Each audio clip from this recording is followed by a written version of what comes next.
స్వయం ఉపాధి అవకాశాల దిక్సూచి, పశుపోషకుల మనస్సాక్షి ఫ్రెండ్లీ వెట్కి స్వాగతం.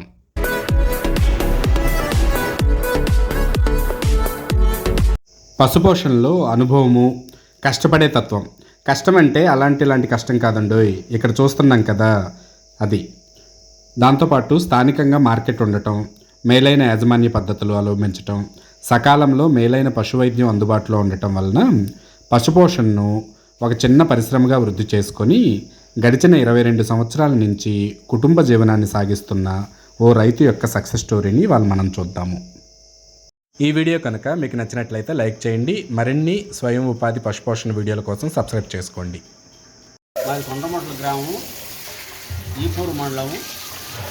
అయితే 22 గేదెలతో స్టార్ట్ చేసి ఫ్రెండ్లీ వెట్టు ఫామ్ని విజిట్ చేసే సమయానికి ఫామ్లోని రొటీన్ వర్క్ అయిన పేడకాళ్ళు తీయటం, మేతలు వేయటం, ఒళ్ళు కడగటం, పాల క్యాన్లు కడగటంలో బిజీని, వాళ్ళు పడుతున్న కష్టాన్ని చూసి ఆశ్చర్యపడి మంచి వర్కర్స్ దొరికారు, ఎక్కడి నుంచి తెచ్చుకున్నారు అని అడగ్గా ఆయన చెప్పిన సమాధానం, వీళ్ళు నా సొంత మనుషులు, నా భార్య, నా కుమారుడు అని. ఈ రోజుల్లో చదువుకొని పేడకాళ్ళు తీస్తూ తండ్రికి చేదోడు వాదోడుగా నిలుస్తున్న ఇలాంటి పిల్లలు చాలా అరుదనే చెప్పుకోవాలి. బహుశా ఈ రైతు ఇందుకేనేమో సక్సెస్ అయ్యాడు. కరెక్ట్గా 10 అంటే 10 నిమిషాల్లో 80 ఆవులు పనిచేసి ఔరా అనిపించారు ఈ ఫ్యామిలీ. గత 22 సంవత్సరాలుగా పశుపోషణ, పాల ఉత్పత్తి మాత్రమే నా ప్రధాన వృత్తి. పల్నాడు జిల్లాలోని కొండ్రమొట్ల మా స్వగ్రామం. 22 ఏళ్లుగా పాడి పరిశ్రమను జీవనోపాధిగా చేసుకొని జీవిస్తున్నాను. 1999-2000 సంవత్సరంలో 3 ఆవులతో పశుపోషణ ప్రారంభించాను. నాకు 6 ఎకరాల పొలం కూడా ఉంది. నేను 6వ తరగతి వరకు చదువుకున్నాను. ఒక కుమారుడు MBA చదివి పశుపోషణలో సహాయంగా ఉంటున్నాడు.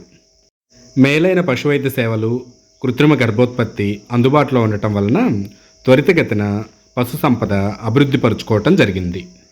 పాడి పశువులకు కృత్రిమ గర్భోత్పత్తి చేయిస్తూ జాతిని అభివృద్ధి పరుచుకుంటున్నాను. ఫామ్లోని దూడలే నాకు ఆధారం. బయట ఆవులను ఎప్పుడో కానీ కొన్ను. సకాలంలో ఎదను గుర్తించి కృత్రిమ గర్భధారణ చేయించడం వలన 13 నెలలకు ఒకసారి పశువు ఈనినట్లు చేసుకుంటున్నాను. పశుగ్రాసాల సాగు కొరకు నాకున్న 6 ఎకరాలతో పాటు మరొక 4 ఎకరాలు లీజుకు తీసుకొని సూపర్ నేపియర్ గడ్డిని పెంచుకుంటున్నాను. దాంతోపాటు సమయానుకూలంగా పిల్లి పెసర, మొక్కజొన్న వంటి వాటిని పెంచుతాను. మేలైన యాజమాన్య పద్ధతులు అవలంబిస్తున్నాను. దూడల పాకలు పరిశుభ్రంగా ఉంచడం, దోమలు రాకుండా పొగపెట్టడంతో పాటు దోమతెరలు వాడటం, పశువులకి 30 కిలోల పశుగ్రాసం అందించడం, క్రమం తప్పకుండా లేగదూడలను నట్ట నివారణ చేయిస్తూ ఉన్నాను. అలాగే పెద్ద పశువులకు కూడా 6 నెలలకు మారు నట్టల నివారణ చర్యలు చేపడుతూ దూడల్లో మరణాల శాతాన్ని తగ్గించుకున్నాను. పెయ్యలు 18 నెలలకి ఎదకరావడంతో పాటు చూడు నిలవటం, పెద్ద పశువులు కూడా ఈనిన తర్వాత సకాలంలో 60 నుంచి 90 రోజుల్లో ఎదకరావటం వలన వట్టిపోయే కాలం తక్కువగా ఉండేటట్లు చర్యలు తీసుకుంటున్నాను. దీనివలన ఎక్కువ కాలం పాల దిగుబడి ఉండటంతో పాటు పాడి పరిశ్రమ లాభదాయకంగా ఉంది. కుటుంబంలో అందరూ ఈ పరిశ్రమలో భాగస్వాములు కావటం వలన ఖర్చులు తగ్గాయి. స్థానికంగా దొరికే దానా దినుసులతో దానా తయారు చేసుకోవటం వలన దానా ఖర్చులు తగ్గుతున్నాయి. సరాసరి రోజుకి 400 లీటర్ల పాలను ఉత్పత్తి చేసి స్థానిక డైరీకి లీటర్ 30 రూపాయల చొప్పున అమ్ముతున్నాను. సరాసరిన రోజుకి 14,000 రూపాయల చొప్పున బిల్లు వస్తుంది. అన్ని ఖర్చులు పోను రోజుకి 8,000 మిగులుతూ ఉన్నాయి. నెలకి సుమారుగా 2 లక్షల నుంచి 2,25,000 వరకు లాభం చేకూరుతూ ఉంది.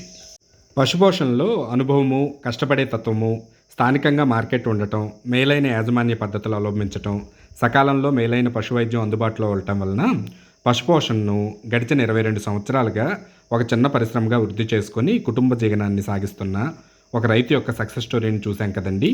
మరో చక్కటి ఇంట్రెస్టింగ్ స్వయం ఉపాధి వీడియోలో మళ్ళీ కలుద్దాం. అంతవరకు సెలవు. నమస్తే.